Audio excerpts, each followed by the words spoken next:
यहां 19वें और 20वें वचन में याकूब लिखते हैं, हे मेरे प्रिय भाइयों, ये बात तुम जान लो, हर एक मनुष्य सुनने के लिए तत्पर और बोलने में धीर और क्रोध में धीमा हो, क्योंकि मनुष्य का क्रोध परमेश्वर के धर्म का निर्वाह नहीं कर सकता। मेरे प्यारे बहनों, यहां याकूब लिखते हैं, हर एक मनुष्य सुनने के लिए तैयार रहे।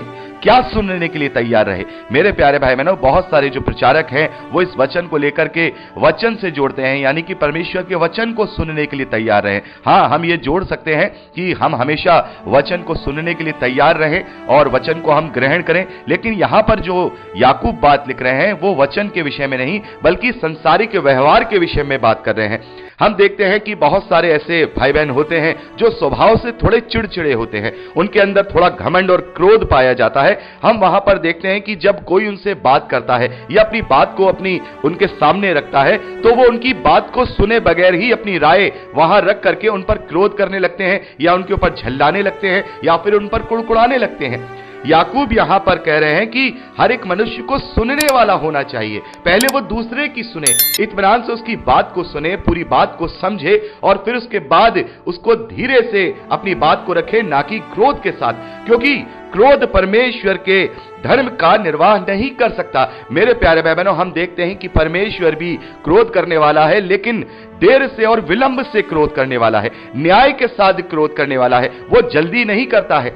मेरे प्यारे भाई बहनों, हम देखते हैं कि परमेश्वर विलंब करता है, देरी करता है, ताकि हमें पूरा पूरा अवसर मिले, हमें समय मिले कि हम अपने मन को फिरा सकें, और वो हर एक हमारे पापों को, हर एक हमारी गलतियों को सहता है और ये ज्यादा से ज्यादा हमें वो समय देता है अपने क्रोध को धीमा रखते हुए। तो मेरे प्यारे बहनों, हमें भी, जो हम मसीही विश्वासी हैं, हमें भी उसके गुणों को ही अपनाना है, हमें भी अपने आप को क्रोध में धीमा करना है। एकदम से कुड़कुड़ाने वाला स्वभाव, एकदम से चिड़चिड़ा होने वाला स्वभाव, ये दुनिया में भी किसी को पसंद नहीं है और परमेश्वर को भी पसंद नहीं है। तो हम सुनने वाले बने, हम सहने वाले बने। यदि कोई हमसे एक बात कह रहा है तो उसको बड़े आराम से, बड़े दीनता के साथ पहले उसे सुन लें और फिर उसे बड़े ही प्रेम के साथ अपनी बात को समझाते हुए उसे समझा दें। यहां पर जो याकूब कह रहे हैं, बोलने में धीर। बोलने में धीर का मतलब यह नहीं कि हम हल्के हल्के बात करें, हल्के हल्के बात करना या तेज आवाज में बात करना, यहां पर इसका तात्पर्य नहीं है। इसका मतलब यह है कि हमारी बोली में मिठास होनी चाहिए। बहुत सारी जगहों पे हम देखते हैं, बहुत से लोगों का ये व्यवहार होता है कि यदि कोई उनसे बात करता है तो बड़े ही बेरुखी के साथ जवाब देते हैं, बड़े ही बेरुखी के साथ। तो आप अपने साथ ये पर्सनल जो है इसको फील कर सकते हैं। यदि कोई आपके साथ बेरुखी के साथ आपका जवाब दे या बेरुखी के साथ बात करे तो क्या आपको अच्छा लगेगा? नहीं, हम कहेंगे अरे ये तो बड़ा ही उखड़ा उखड़ा सा इंसान है, ये कभी भी अच्छे से बात नहीं करता है। तो जब ये चीज हमें अपने लिए पसंद नहीं है, अपनी संगति के लिए पसंद नहीं है, तो फिर हम ऐसा स्वभाव कैसे रख सकते हैं? तो यहां पर हम जो मसीही विश्वासी हैं, उन्हें प्रभु यीशु मसीह के स्वभाव को अपने अंदर लाना होगा। हमें सुनने वाला होना होगा, सुनने के लिए तैयार रहना होगा और बोलने में नम्रता लानी होगी और क्रोध करने में विलंब करना होगा। मेरे प्यारे भाई बहनों, मनुष्य का क्रोध यहां लिखा है परमेश्वर के धर्म का निर्वाह नहीं कर सकता।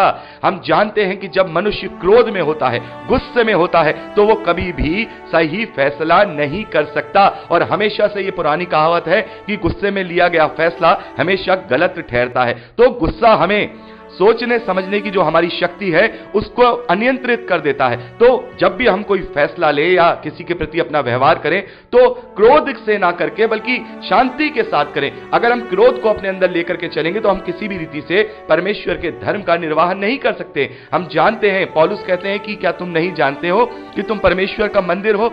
और पौलुस कहते हैं कि प्रभु यीशु मसीह जो पाप से अज्ञात था उसी को परमेश्वर ने मेरे और आपके लिए पाप ठहरा दिया ताकि हम उसमें होकर परमेश्वर की धार्मिकता बन जाए। तो अब हम परमेश्वर की धार्मिकता है, पवित्र आत्मा हमारे अंदर वास करता है, तो हमें भी अपने अंदर आत्मा के फलों के साथ ही व्यवहार करना है। हमें आत्मा के अधीन होकर के यहां इस धरती पर व्यवहार करना है ताकि हम एक ऐसी रोशनी बने, ऐसी ज्योति बने जिससे और भी जिंदगियां रोशन हो सकें।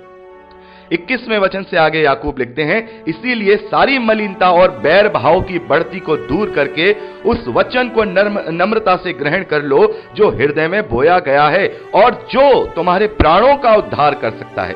याकूब अब यहां पर जो बात कर रहे हैं वो वचन की बात कर रहे हैं, इस प्रभु की आज्ञाओं की बात कर रहे हैं। यहां पर पौलुस माफ कीजिएगा, याकूब कह रहे हैं कि अपनी सारी मलिनता, यानी अपनी जो हृदय की जो गंदगी है, हृदय में जो मैल लेकर के बैठे हैं, मेरे प्यारे भाई बहनों, हम देखते हैं कि हम आपस में मसीही विश्वासियों में ही देखते हैं कि वो आपस में बैर का गांठ बांध करके बैठ जाते हैं। उसकी हमें ये बात बुरी लग गई, उसकी हमें ये बात बुरी लग गई, और वो गांठ बांध करके बैठ जाते हैं। हमें गांठ बांध करके नहीं बैठना है, हमें अपने हृदय में मैल लेकर के, मलिनता लेकर के नहीं बैठना है। हमें हर एक बैर भाव को, जो अगर हमारे जीवन में बढ़ रहा है, यदि किसी से हमारा बैर है, यदि किसी से हमारी दुश्मनी है, तो यहां पर याकूब कह रहे हैं कि इसकी बढ़ती को दूर करो, इसे अपने आप से, अपने जीवन से दूर करके उस वचन को नम्रता से ग्रहण करो जो प्रभु यीशु मसीह की आज्ञाएं हैं, जो हमारे हृदय में बोया गया है। और वही वचन और वही विश्वास हमारे प्राणों का उद्धार करा सकता है। कौन से प्राण? ये इस धरती के प्राण नहीं, बल्कि हमारे जो भीतरी मनुष्य तत्व का जो हमारा जो असली कैरेक्टर है, उस प्राण के विषय में यहां पर याकूब बात कर रहे हैं कि वही हमारा जो आत्मिक प्राण है, वो अनंत जीवन के लिए बचा सकता है। उस वचन को अपने जीवन में ग्रहण करो। ऐसे अनेक वीडियोस को देखने के लिए हमारे चैनल को सब्सक्राइब करें, बेल आइकन प्रेस करें और वीडियो को लाइक जरूर करें। धन्यवाद।